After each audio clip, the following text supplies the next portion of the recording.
for everybody who and we had a lot of comments too, by the way, people commenting. I wish I would have opened up the comment line. If you just watched the show I did with Leo Naranjo here, you know that we he exposed some extraordinary fraud in the state of California. But there's one thing that he and I were just talking off the air about, and I said we got to go back on, and I'll splice this into the show. So if you don't mind, that's what I'm doing right now. And I'll open it up with a question. Um, this question here: five, four, three. Okay. Obviously, the government's in on it. State, federal, county, they're all in on it, even city, because they're all getting money from it. They're all getting a lot of money from it, and hopefully that's going to end soon. But what about all the fraud perpetrated by the people who are receiving the cards? How are they cheating the system? The EBT with their little debit card, then they go in their food stamp program to get groceries. It's not just groceries, though, is it? There's much more to it than that. But how are they defrauding the system?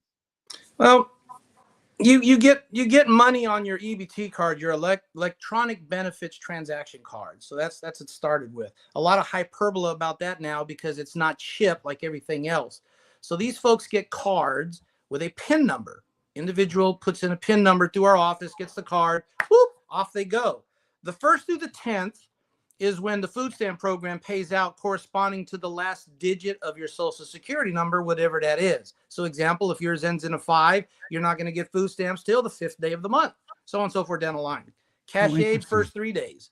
CalWorks, I'm not too sure. I think it's within the first 3 days also. And so when you get your card, what they call filled up or generated, then you go out and you do your thing. Well, what we had in Sacramento was the stream of, I lost my food stamp card. I lost my ABT card. I misplaced my ABT card. Mind you, this is the only thing you're supposed to have as a homeless, strapped individual is that benefit card.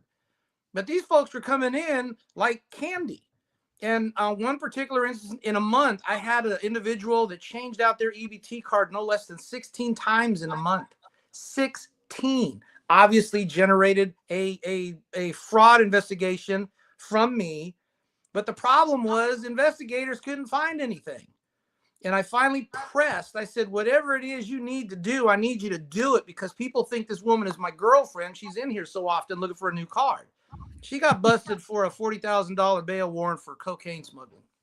But anyway, you get your card and you take your card and you go out on the street. Well, I don't really need food stamps. I want money.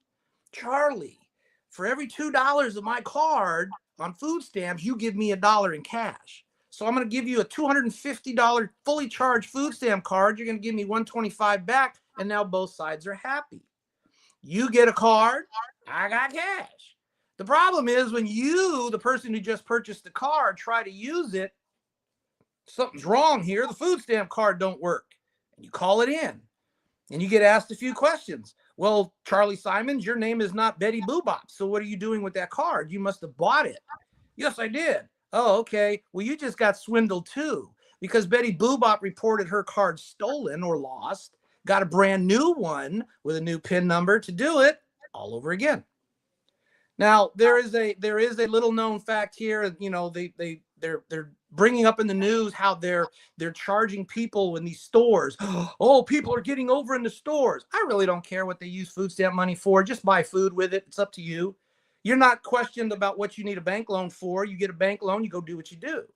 So let's put the same rule to them. But what's happening is these people legitimately are going into stores. Walmart was the biggest one that they announced. And they make their purchases, pop in their card, do their PIN, and off they go. Scammers have infiltrated the scanning system of the card readers. So what are they doing? Getting the PIN in the card. What are they doing? They're liquidating the income from the EBT card. That's what's being reported. And they'll keep doing it every month And until they'll keep doing it until it every gets month cut off. till it gets cut off. And so when you hear the reports of stores or store owners or anything else like that, wink, wink, nod, nod, somebody knows those scanners and skimmers are there And that's how they're getting their food stamp cards drained so fast, so often, so quickly. Somebody is ripping off the numbers, selling the information, and they're just purging them through the system. That's how they drain the income so fast. What happens to us, the worker? Person's been robbed. We do what we can, replace what's allowed to be replaced, and then they move it along, and we encourage them. If you think you got robbed at Walmart, don't go to Walmart anymore. Go to another store, which is what they try to do. So I don't blame the recipients. I blame the SOBs instilling these skimmers and working with their cohorts in these stores that they know they can get away with this from. It happened to me at a gas station. I won't say the name of it. Mm-hmm. At a gas station, and knowing that they're tapping these skimmers at the pump, I go inside, and I use my card inside, and then next thing I know, I've racked up almost $3,000 in charges on my debit card. Walmart dutifully cleaned up their act, from what I And the bank understand. is saying, this seems kind of unusual, so we thought we would check on you. Well, thank God they did. And I wound up, they didn't charge me any of that, but they could have. They could have. I mean, why would they take the hit? Why would the stores take the hit? They probably shouldn't, but they do. But you can get skimmed in California. Next thing you know, your card's getting used in New York or Cincinnati or Right. Ohio or anywhere. Yeah. And again, I didn't use the pump. I actually went inside to use my card. Right. So I now have a new cash only policy for getting any kind of fuel from this particular gas station, if I still go. But there's ways that the people work the system, and we can blame the government for it and the ineffectiveness or inaccuracy or the waste, the fraud, the deceit, all of that on the government for only so long. And then we got to look at the people actually perpetrating the crimes, like Minnesota. An entire Somalian population has figured out how to work the system, and they know how to work the system. These are the same people who are going to go into a house, rent it, knowing that they're not going to pay you a dime's worth of rent, and they're going to wind up sitting there for a good 10, 11, 12 months living rent free while you try your best to go through the court systems of California, which is dead set against property owners. I know because, again, I experienced that as well. Mm-hmm. With a renter that knew how to work the system. And so where do you lay the blame? All on the government agencies, or do you start looking at the people who are perpetrating the crimes too? And there's so many different ways that they cheat. Selling the cards and then turning around telling you, oh, I lost it, or it's gone, or I can't find it, I need another one. And then that's one way. What are some other ways that you know of? That I'm aware of? Selling the card was the biggest one. I actually had a joke going in the office where I had somebody that bought a card, had that happen where it got cut off. I got that person to report the original card owner for fraud. And folks laughed at me, said, I can't believe you got a person off the street to work for you investigating fraud. It's kind of humorous, but you have cards that are sold and folks know the cutoff dates. Everybody on the street seems to know more than the average Joe Blow. So they know when they can unleash the card, strip out the money, toss the card. The card companies, what do? Charge the counties per bulk replacement. And if you're doing one person with... I knew somebody was paying for those. And we're paying for those. Yep. You have regional transit. Oh, we subsidize them too. You know how much it costs to ride regional transit in Sacramento, California? I personally have no idea. But a homeless person will get a all day, all the time, through the month, $25 cost for them to get a bus ticket, to ride the system. And whatever the real difference is between you and I, $25 is what comes out of their grant. The rest is subsidized by the government. There you go. Ultimately us. That's how regional transit's getting some money back, because we have to pay them for those $25 bus passes. May have gone up since 2017, so I'm just using old info. Disclaimer. But yeah, it's so embedded. Everything that has an action is there's a reaction. Everything that has a monetary payout to a person has a payout for the administration. And remember, this is not about people signing up and getting indoctrinated into the program. The first payment that's made is when you apply. It's the application processing fee, the work to process and generate the application for you to fill it out. And lo and behold, don't forget adding in this little codicil. We as workers were never allowed to ask you for your citizenship status. Anybody can apply for aid. Don't believe that hype you hear on the news. Illegals cannot apply for aid. Yes, they can. Yes, they do. Yes, they have. And they get benefit cards because we're not allowed to ask that question. They're an applicant. That's it. Everyone can apply, does not exclude illegal aliens. And that's where that starts to bleed into they get benefits. These so-called advocates, they know damn well what the system is. Another way they're working it too is all you have to do when all else fails and they keep telling you no, or you want to try and divert them away from trying to call you out on fraud if they're actually doing their job, which, as we know, Leo, is a stand-alone for the most part. They claim to be homeless. Oh, that's the go-to. Everybody that applies is homeless. And let me tell you what that does when you make that revelation. Sacramento County has suffered another dirty trick. Sacramento County has suffered numerous lawsuits. And remember, food stamps is a federal regulational program. They have rules that apply no matter what state that you have that program in. One of the rules states, if I'm homeless, I have an immediate need for subsistence. Immediate need. Oh, homeless. No food in the pantry. Immediate need. Homeless and immediate need go hand in hand. You now have to process this paperwork within 72 hours or be sued from those that help the homeless people. And the county bends over backwards to ensure they don't get sued. So they grant benefits. Now, if you get rejected, who cares? You come back tomorrow and do it again. Something in your status changed. You can apply every day if you want to. You just reminded me of something during Obama's campaign of trying to get everybody on food stamps. I remember one of the commercials said, if you've applied before and got turned down, try again. Yep, you can do it the next day. As long as you let 72 hours pass. Do it the next day. Who cares?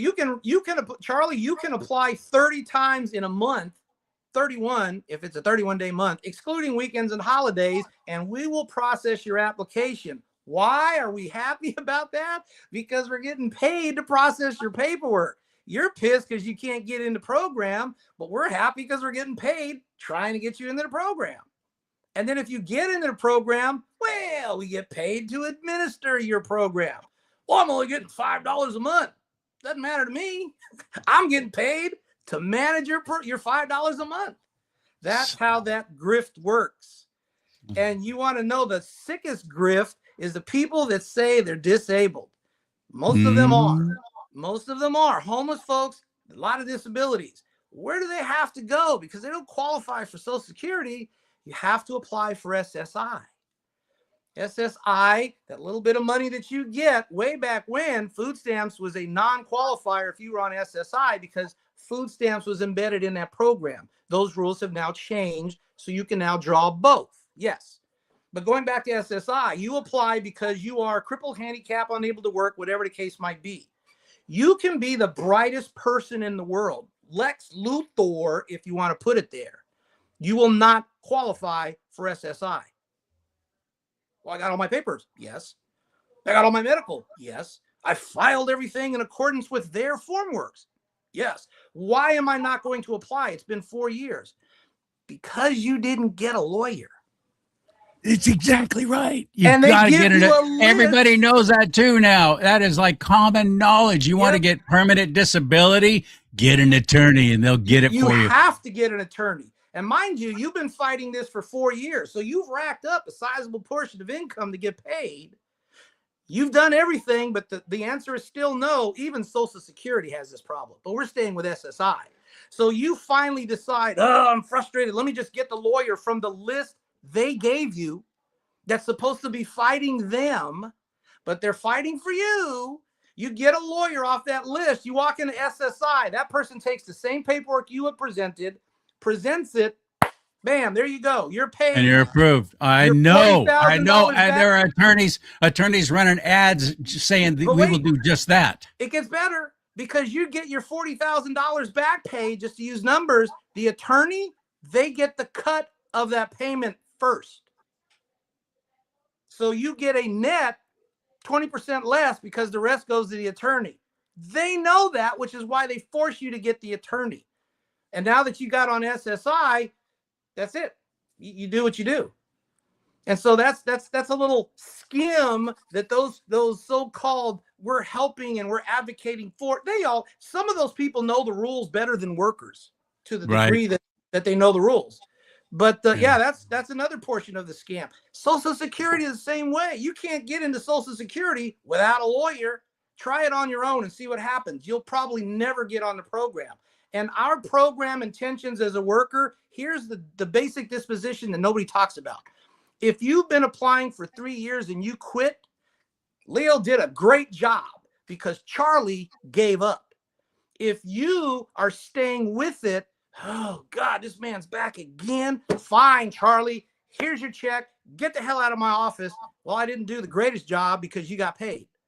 But the other 10 people got frustrated behind you and they quit. I did a wonderful job. That's the intentions of programs. It's not talked about, not discussed, but they really don't want to pay you. They want to think you're going to get paid, and they hope that you quit. And I've told many an individual They get paid in the processing. Yeah. Yep. They get paid in the processing. Go through the process if you feel that you're right, because you're not going to get it on sympathy. You have to fight for what's yours. But now they've taken it to a new degree. George Carlin figured it out in the 70s.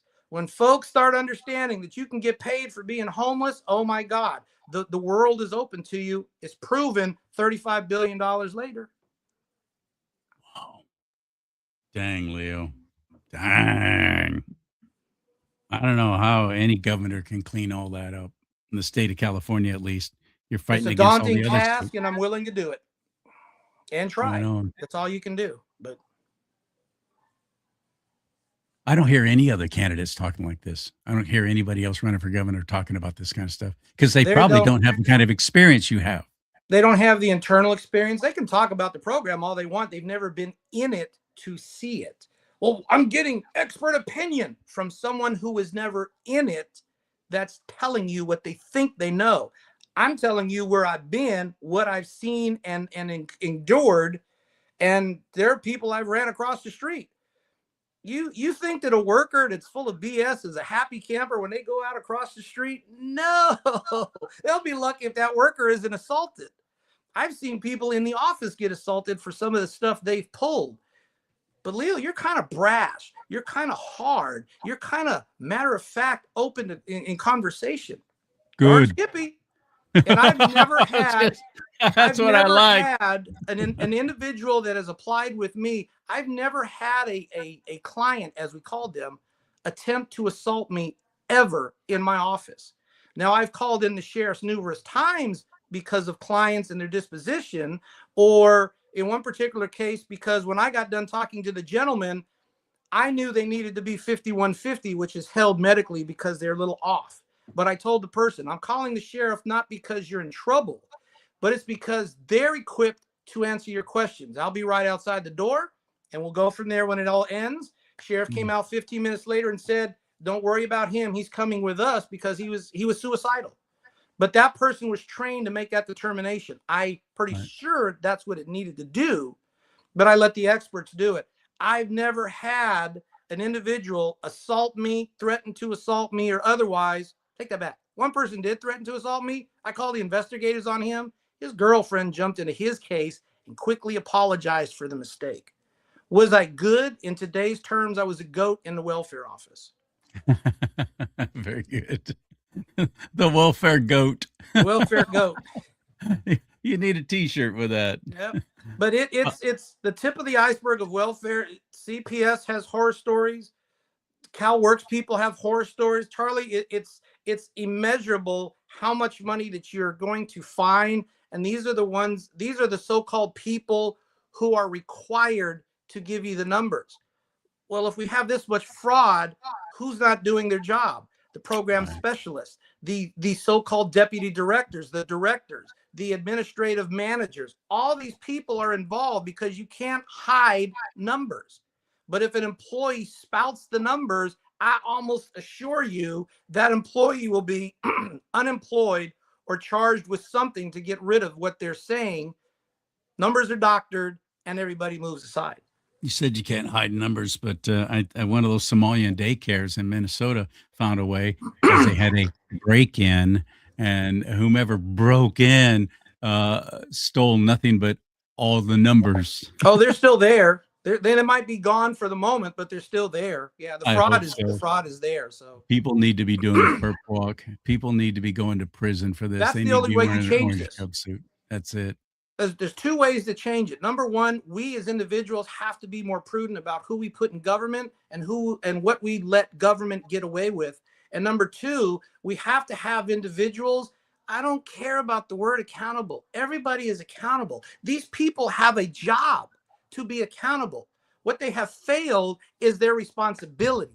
And that's my emphasis. When you failed in your responsibilities as a manager, I'm not going to hang 4 employees for your indiscretion. Now, if they helped you, yes. But you as a manager are the person in charge. You lost $25 billion. You bet your sweet butt you're going to get charged with something, because you sure as hell, number one, are going to get terminated for failure to do your job. And then we're going to investigate how bad you failed at your job. And if there's criminal implications, then I'm going to seek to have you charged for them, sentenced accordingly, and jailed. That's how you begin to make fixes and changes. And that's how you instill the attitude that there's a new person in charge of government that is expecting positive results, not BS platitudes.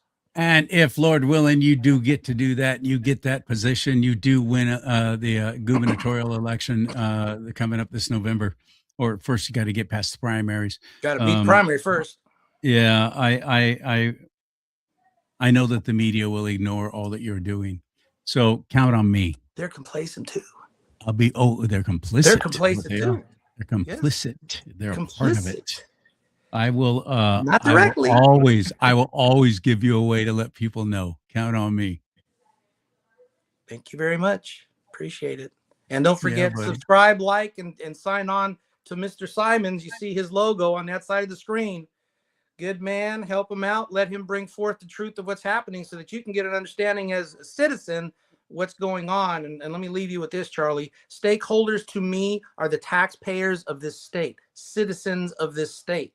You ask anybody else what a stakeholder means, you'll never be told who they're talking to make the financial impacts to your life. Well, we're building this. We got to talk to our partners, our financiers, our constituency, and our stakeholders, and public questions are next month. Right. How many times have we heard that? Stakeholders to them has an unknown meaning. Stakeholder to me is the citizens of this state. And if they're not number one in the equation, this project is dead in the water, period. There you go. Right on, buddy. All right. Thank you for that. Thank you for this part 2. I will add it to the original show, and I'll get it posted on Rumble, and I'll get you the link, Leo, and you watching right now. Thank you for tuning in again to this little addendum. I wanted to get that information out there about how people are cheating the system too, not just the government ineffectiveness or inefficiency or downright fraudulent behavior. So thank you for that, Leo, and thanks for sticking around, and I'll talk to you soon, buddy. God bless y'all. Thanks, man.